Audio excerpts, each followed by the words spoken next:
ہے آج کا سبق اور بچوں کے سوالات، کلاس روم ہے، آؤ سیکھیں بچوں، کلاس روم ہے، کلاس روم۔ الحمدللہ رب العالمین والصلاة والسلام علی سید الانبیاء والمرسلین، اما بعد فاعوذ باللہ من الشیطان الرجیم، بسم اللہ الرحمن الرحیم۔ پڑھیے الصلاة والسلام علیک یا رسول اللہ، الصلاة والسلام عليك يا رسول الله، الصلاة والسلام علیک یا حبیب اللہ، الصلاة والسلام عليك يا حبيب الله، الصلاة والسلام علیک یا نبی اللہ، الصلاة والسلام عليك يا نبي الله، وعلی آلک واصحابک یا نور اللہ۔ وعلى آلك وأصحابك يا نور الله۔ پیارے پیارے بچوں اور کڈز مدنی چینل کے ناظرین، ایک بار پھر آپ کو اپنے پیارے پیارے پروگرام میں خوش آمدید کہتے ہیں، ویلکم کہتے ہیں۔ پیارے پیارے بچوں، ہمارے اس پروگرام کا کیا نام ہے؟ Class room. جی ہاں، کلاس روم پروگرام میں ہم آپ کو قرآن پاک کے بارے میں کچھ انفارمیشن دیں گے، انشاءاللہ العزیز کلام بھی سنیں گے، آج کا سبق بھی شامل کرنا ہے، اور دونوں ٹیموں میں موجود بچوں سے کچھ سوالات بھی کرنے ہیں جن کے انہوں نے پیارے پیارے جوابات دینے ہیں۔ تو کڈز مدنی چینل کے ناظرین سے گزارش ہے، آپ نے کہیں نہیں جانا، شروع سے لے کر آخر تک ہمارے ساتھ جڑے رہنا ہے، انشاءاللہ العزیز آپ کی نالج خوب بڑھتی رہے گی۔ آئیے پروگرام کا آغاز کرتے ہیں، اور ہر بار کی طرح اس بار بھی اپنے پروگرام میں سب سے پہلے درود پاک کی ایک بہت پیاری فضیلت شامل کرتے ہیں۔ اللہ پاک کے آخری نبی صلی اللہ علیہ وسلم نے ارشاد فرمایا، مجھ پر درود شریف پڑھو، اللہ پاک تم پر رحمت بھیجے گا۔ سبحان اللہ۔ تو ہمیں بھی چاہیے کہ رحمتیں نازل کرواتے رہیں اور درود پاک زیادہ سے زیادہ پڑھتے رہیں۔ جتنا زیادہ درود پاک پڑھیں گے اتنی زیادہ رحمتیں نازل ہوں گی۔ تو آئیے محبت کے ساتھ ایک بار بلند آواز سے درود پاک سارے بچوں نے پڑھنا ہے۔ آئیے محبت کے ساتھ درود پاک پڑھتے ہیں، پڑھیے صلو علی الحبیب صلی اللہ علی محمد صلی اللہ علیہ وسلم۔ محمد وصلی اللہ علیہ وسلم۔ تو آئیے پیارے پیارے بچوں، باقاعدہ آغاز کرتے ہیں اپنے پروگرام کا، بڑھتے ہیں پروگرام کے پہلے سیگمنٹ کی جانب۔ تو سارے بچے بلند آواز سے ہمیں ایک ساتھ ایک آواز ہو کر بتائیں گے، پیارے پیارے بچوں ہمارے پروگرام کے پہلے سیگمنٹ کا کیا نام ہے؟ قرآن ایک نالج۔ جی ہاں، قرآن ایک نالج۔ کلاس روم ہے، آؤ سیکھیں بچوں، کلاس روم ہے، کلاس روم۔ پیارے پیارے بچوں، سیگمنٹ شروع ہو چکا ہے قرآن ایک نالج، اور آپ جانتے ہیں پچھلے کئی پروگرام سے ہم آپ کو قرآن پاک کی کسی ایک سورت کے بارے میں انفارمیشن دیتے ہیں۔ اس سورت میں کتنی آیتیں ہیں، اس میں کتنے اس میں الفاظ ہیں، اس میں اللہ پاک کیا ارشاد فرما رہا ہے، اور وہ سورت کہاں نازل ہوئی ہے، مکے میں یا مدینے میں۔ تو آئیں، آج بھی ایک بہت ہی خوبصورت سورت ہے، اور وہ سورت کون سی ہے؟ سورہ قریش۔ سورہ قریش۔ پیارے پیارے بچوں، سورہ قریش مکہ پاک میں نازل ہوئی۔ سورہ قریش میں ایک رکوع ہے۔ کتنے رکوع ہیں؟ ایک رکوع۔ ایک رکوع، 4 آیتیں ہیں۔ کتنی؟ 4 آیتیں۔ 4 آیتیں، 17 الفاظ ہیں، اور 73 یعنی 73 حروف ہیں۔ 17 الفاظ اور حروف کتنے؟ 73۔ یہ سورت قرآن پاک کے کون سے پارے میں؟ اما پارے۔ پہلے بول ہی دیا تو سارے بچے مل کر بولیں، اما پارے میں۔ اما پارا کون سا پارا ہوتا ہے بھائی؟ 30واں پارا۔ 30واں پارا۔ یہ سورت قرآن پاک کے 30ویں پارے میں ہے۔ آئیں اب یہ بھی سنتے ہیں اس سورت میں اللہ پاک نے کیا کیا ارشاد فرمایا ہے، اس کا مفہوم ہم آپ کو بیان کریں گے، خلاصہ بیان کریں گے۔ پیارے پیارے بچوں، اس سورت کی سمری یہ ہے کہ اللہ پاک نے قبیلہ قریش کو بہت زیادہ نعمتیں عطا فرمائیں، ان پر اللہ پاک نے بڑی نعمتیں عطا فرمائیں۔ ان میں سے ایک ظاہری نعمت یہ تھی کہ اللہ پاک نے قریش کے دل میں ہر سال 2 سفر کی محبت ڈال دی تھی، اور پھر اس طرح قریش بزنس کے لیے سردی کے موسم میں ملک یمن جاتے، یمن ایک ملک ہے، وہاں جاتے سردیوں کے موسم میں، اور جب گرمیوں کا موسم آتا تو وہ گرمیوں کے موسم میں ملک شام کا سفر کرتے تھے۔ کہاں کہاں سفر کرتے تھے؟ ملک شام۔ ملک شام، 2 جگہوں کا سفر کرتے تھے، سردیوں کے اندر ملک یمن کا اور گرمیوں کے اندر ملک شام کا سفر کرتے تھے۔ اچھا، یہ جو قریش والے تھے یہ مکے میں رہتے تھے، مکے کے رہائشی تھے، تو اس لیے یہ جہاں جہاں بھی جاتے تو ہر جگہ جہاں پر بھی چلے جاتے وہاں کے لوگ ان کا بڑا ادب و احترام کرتے، کیونکہ یہ مکے سے آتے۔ مکہ پاک میں کھیتی باڑی نہیں ہوتی تھی، وہ بڑا ریتیلی علاقہ ہے اور وہاں بڑے پہاڑ وہاں پر پائے جاتے ہیں، تو وہاں جو ہے وہ کھیتی باڑی نہیں ہوتی تھی، سبزہ نہیں اگتا تھا، اور سفر کے ذریعے ہی ان کو کھانا وغیرہ نصیب ہوتا تھا۔ وہ سفر کرتے، یہاں سے ایک شہر سے دوسرے شہر جاتے، وہاں اپنی چیزیں بیچتے، خرید و فروخت کرتے، اپنا سامان بیچتے، اور یوں وہ خرید و فروخت کے ذریعے اپنی تجارت کا سامان کیا کرتے تھے۔ اس نعمت کے ملنے پر اللہ پاک نے انہیں فرمایا کہ انہیں چاہیے کہ وہ میری یعنی اللہ پاک کی عبادت کریں جس نے انہیں بھوکے ہونے کی حالت میں کھانا کھلایا، اور ان کے دل میں یہ محبت ڈالی کہ وہ تجارت کے لیے ملک شام کا سفر کریں، ملک یمن کا سفر کریں۔ جس اللہ نے یہ توفیق دی ہے اس اللہ پاک کا وہ شکر ادا کریں۔ تو پیارے پیارے بچوں، اس سے ہمیں یہ بھی معلوم ہوا کہ جو ہماری ضروریات ہیں ان کو پورا کرنے والا اللہ پاک ہے۔ کون ہے؟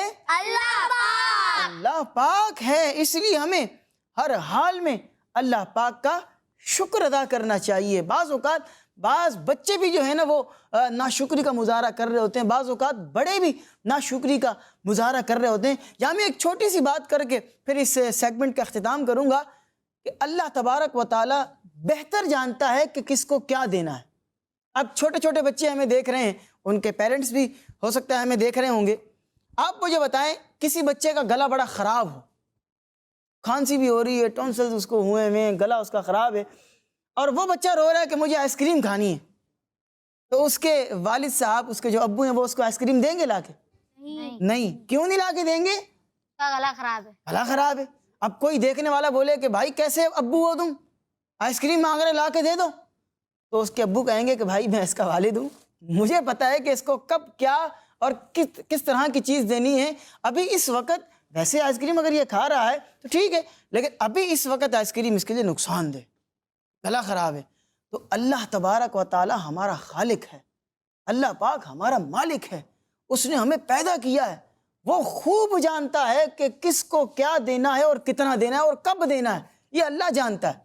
اس لیے اگر کوئی نعمت نہیں ملی ہے تو بھی اللہ پاک کا شکر ادا کریں کہ اس کے نہ ملنے میں بھی کوئی نہ کوئی بھلائی ہوگی، کوئی نہ کوئی بہتری ہوگی۔ کوئی چیز نہیں ملتی ہے تو بھی اللہ کا شکر ادا کریں، اور کوئی چیز مل گئی ہے تو بھی اللہ کا شکر ادا کریں۔ اللہ پاک ہمیں اپنا شکر گزار بندہ بنائے، قرآن پاک پڑھنے اور اس کے احکامات پر عمل کرنے کی توفیق بھی عطا فرمائے، آمین بجاہ النبی الامین صلی اللہ علیہ وسلم۔ تو یہ پیاری پیاری معلومات تھیں جو پہلے سیگمنٹ میں آپ نے سنی ہیں۔ آئیے پیارے پیارے بچوں بڑھتے ہیں اپنے پروگرام کے دوسرے سیگمنٹ کی جانب۔ جی تو پیارے پیارے بچوں، ہمارے پروگرام کے اگلے سیگمنٹ کا کیا نام ہے؟ آئے نعت سنیں۔ جی ہاں، آئے نعت سنیں۔ کلاس روم ہے، آؤ سیکھیں بچوں، کلاس روم ہے، کلاس روم۔ وہ سوئیلا ہزار پھرتے ہیں، وہ سوئیلا ہزار پھرتے ہیں، تیرے دن باہر پھرتے ہیں، تیرے دل باہر پھرتے ہیں، وہ سویلا نظار پھرتے ہیں، وہ سویلا نظار پھرتے ہیں، تیرے دل باہر پھرتے ہیں، تیرے دل باہر پھرتے ہیں، وہ سوئے لالزار پھرتے ہیں جو تیرے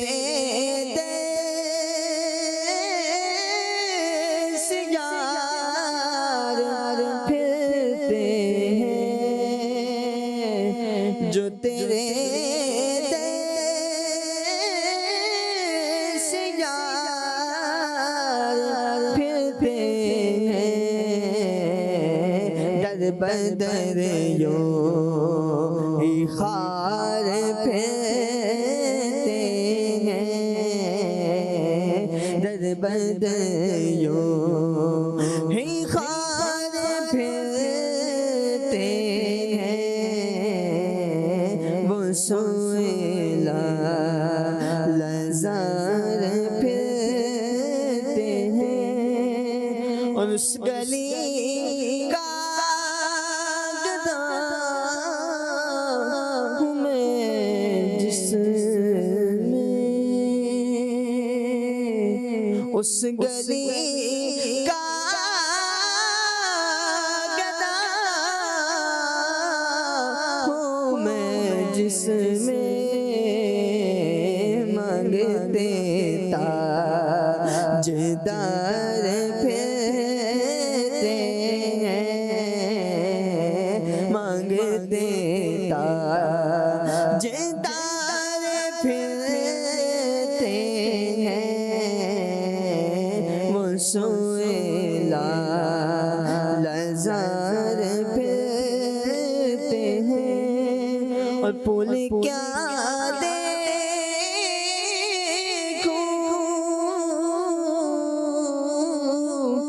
میری آنکھوں میں پھول کیا دیکھوں میری آنکھوں میں پھول کیا دیکھوں میری آنکھوں میں دشت طیبہ کے خار پھرتے ہیں دشت طیبہ کے خار پھرتے ہیں وہ سوئے لالزار پھرتے ہیں کوئی کیوں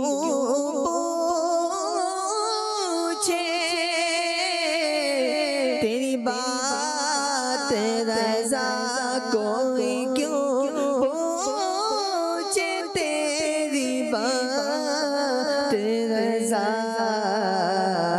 تجھ سے شیدا ہزار پھرتے ہیں تجھ سے شیدا ہزار پھرتے ہیں وہ سوئے لالزار پھرتے ہیں تیرے دن بہار پھرتے ہیں سبحان اللہ سبحان اللہ، بڑا ہی پیارا کلام ہے، اور یہ کلام لکھا ہے اعلیٰ حضرت امام احمد رضا خان رحمۃ اللہ علیہ نے۔ بڑا خوبصورت کلام ہے۔ آئیے پہلے اس کلام میں جو مشکل الفاظ ہیں ان کے معنی، ان کے میننگز آپ کو بیان کرتے ہیں، پھر اس کے بعد اس کی مختصر سی ڈیٹیل اور تشریح بھی بیان کریں گے۔ پیارے پیارے بچوں، اس میں ایک لفظ ہے سوئے، وہ پہلا شعر ہے نا، وہ سوئے لالزار پھرتے ہیں، تو سوئے کا مطلب ہے طرف۔ کیا مطلب ہے؟ طرف۔ جی ہاں، لالزار کا مطلب ہے باغ، اور ایک خاص قسم کے پھول کو بھی لالزار کہتے ہیں۔ ایک لفظ ہے گدا، گدا کا مطلب ہے بھکاری، ٹھیک ہے؟ تاجدار، تاجدار کا مطلب ہے بادشاہ۔ کیا مطلب ہے؟ بادشاہ۔ جی ہاں۔ پھر ایک لفظ تھا دشت طیبہ، دشت طیبہ کا مطلب ہے مدینہ پاک کا جنگل، ٹھیک ہے؟ خار، خار کا مطلب ہے کانٹا۔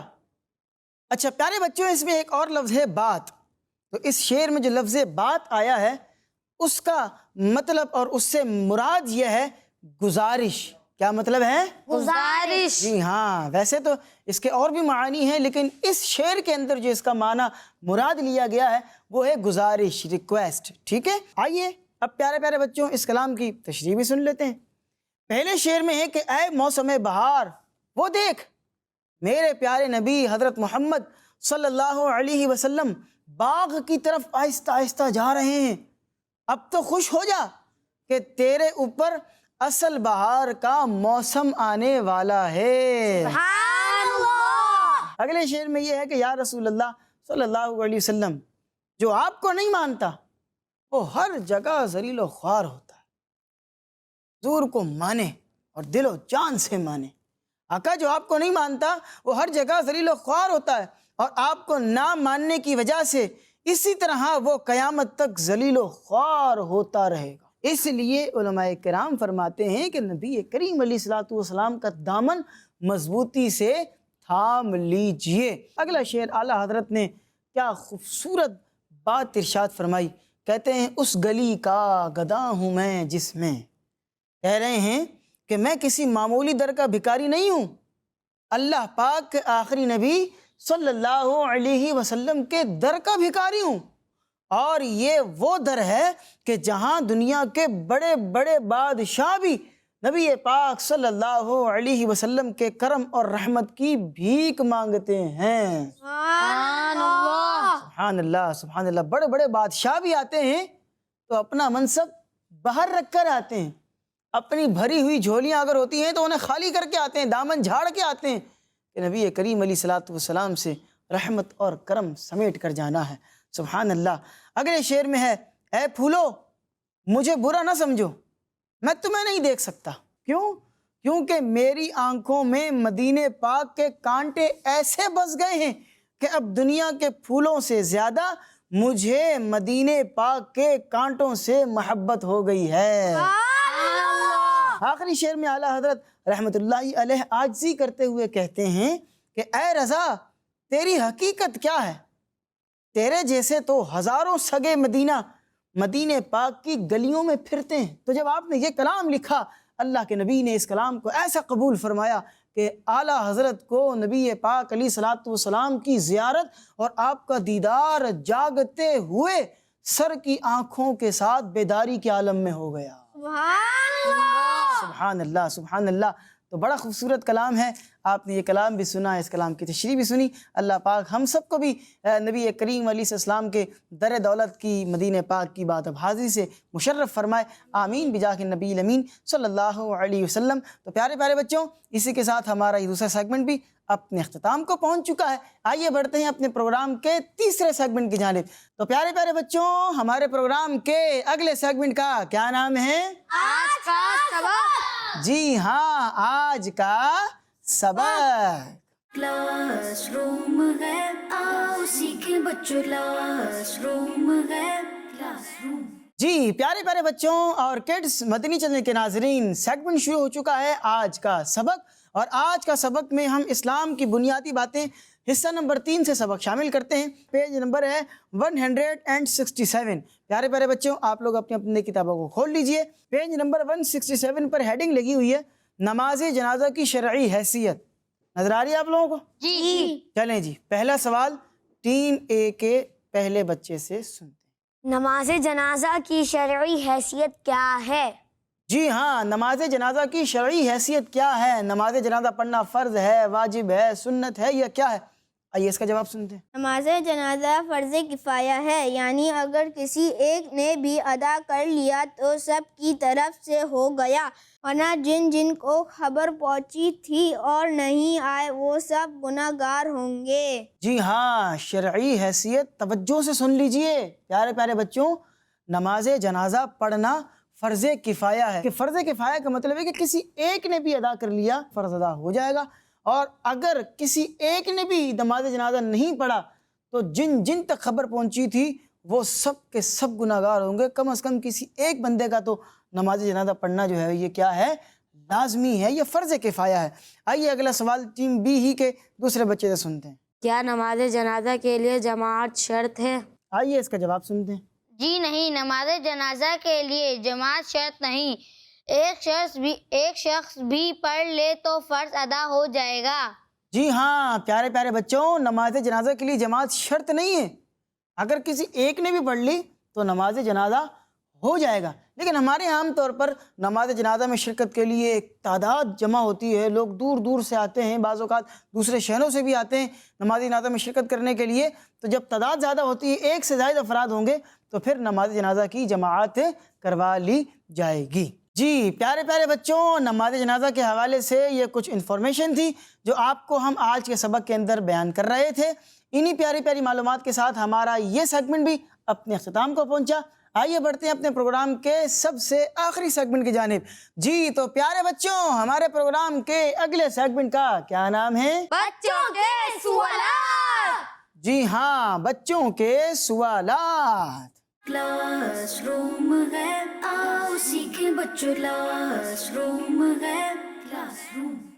جی پیارے پیارے بچوں، سیگمنٹ شروع ہو چکا ہے بچوں کے سوالات۔ دونوں ٹیموں سے کچھ سوالات کیے جانے ہیں۔ پہلا سوال ٹیم اے سے ہے، آپ یہ بتائیں نماز میں رکوع سے اٹھتے ہوئے کیا کہتے ہیں؟ سمیع اللہ لمن حمیدہ۔ جی ہاں، سمع اللہ لمن حمیدہ، رکوع سے اٹھتے وقت کہتے ہیں۔ آپ کا جواب بالکل درست ہو چکا ہے۔ سبحان اللہ۔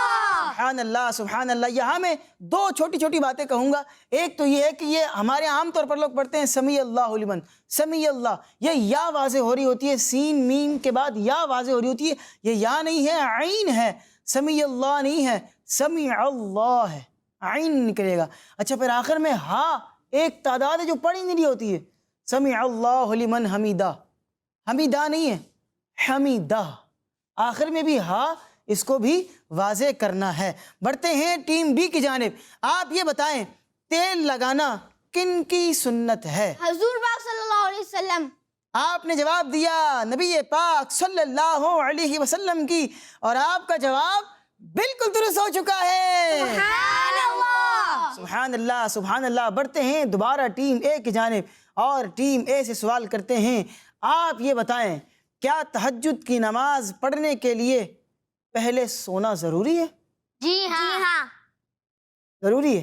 جی اگر کوئی نہیں سوئے گا اور ویسے ہی نماز پڑھ لے گا تو تہجد کی نماز ہوگی کہ نہیں ہوگی؟